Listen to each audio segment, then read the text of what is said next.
Okay, social welfare policies. Right now, the question is we're going to identify social welfare policies that are in dire need of reform from a state, national, and global perspective. And there's a lot that can be said, but I'm kind of cheap. Why not? And I'm going to talk about prison reform. Why? Because on a state, federal, and national scale, we have an issue with political prisoners. We have an issue with torturing. We have an issue with bias laws based off of whatever government structure there is. And we got a lot of problems.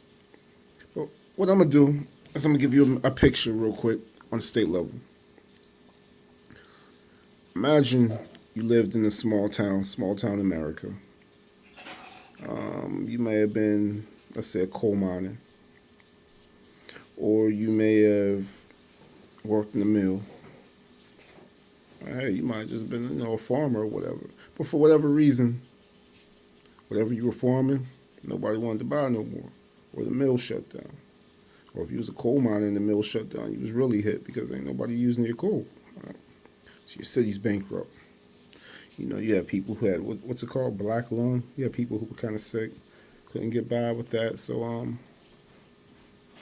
you needed some kind of income, and the government says, well, we can't let these small cities die. They're the heartbeat of our country. We can't let these low areas die. What is there really to do in these small areas? They say, all right, well, we're gonna go and we're gonna move uh, prison out there. No, we don't want no prison. It's criminals. It's dangerous. Nah, don't be safe. Trust me.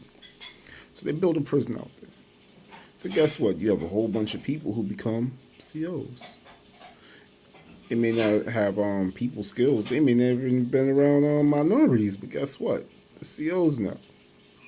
You have job security, relatives, sons, neighbors, their kids, third, fourth generation. It's guaranteed jobs now.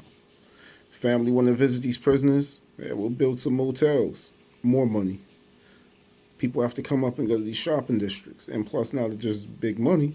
Everybody has to go to the store. So we're going to build a Target, a Walmart, a couple small shopping centers and whatnot. So now the economy's boosted. People selling cars and everything. They didn't build the infrastructure around it, fix the roads, bridges. You're a factor now. But the issue is we have to keep these jails full for job security. So guess what? The miles and hours away that people were shipped to your jails, where they're from, police started harassing a little bit more. The issues come up where innocent people have to get arrested. They don't necessarily have to get arrested, but they get arrested in order to what? Fill up the prisons. So you're creating a cycle. And in order for you to justify shooting a guy with his hands up or whatnot, you have to create a fear that these people are dangerous. They deserve to be locked up. That's their culture. That's what they do. Now, by the time they make it to the jails, you believe the hype too. These guys are dangerous. They deserve to be locked up. That's what they do. So now you have a little bit of power. You've never been around these type of people, and you heard they're bad people anyway. And I mean, they're in jail, right? So now it turns into abuse. It turns into racial slurs. It turns into sexual abuse. It turns into what's the campaign on bullying now? It turns into a bullying of adults.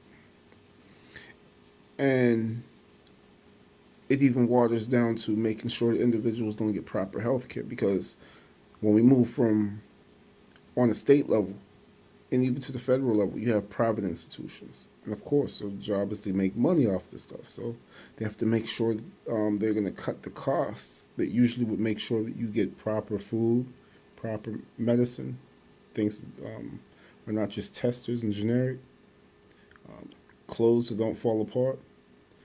Oh, yeah, and by the way, we're going to make sure that we sell you, let's say, a television, 12-inch screen.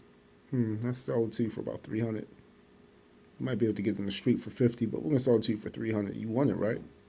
So we're gonna exploit you. We're gonna charge you maybe about $5 for a 15-minute phone call. You want to talk to your children and your wife or your husband. So we're gonna overcharge you for that. Well, when it's all said and done, it becomes abusive. But there's so much money being made that it trickles from on the state level, the Fed on the federal level, and even on a global level, where people are getting transferred and shipped in order to make this money off of you. Now, I don't really want to get into the whole aspect of the banking aspect of what's being done with your social security number and whatnot whenever you're incarcerated. But know that nobody's just arresting you just because. The government doesn't just hate you because you're just getting to the point where they're just going to throw you in jail and not make nothing off you. And it's not always just color either, because poor whites, yeah, they get it too. But of course, whenever you're divided in prison, you don't know the difference. And as they say, divide and conquer, right? But yeah, that's a social welfare system that needs reformed.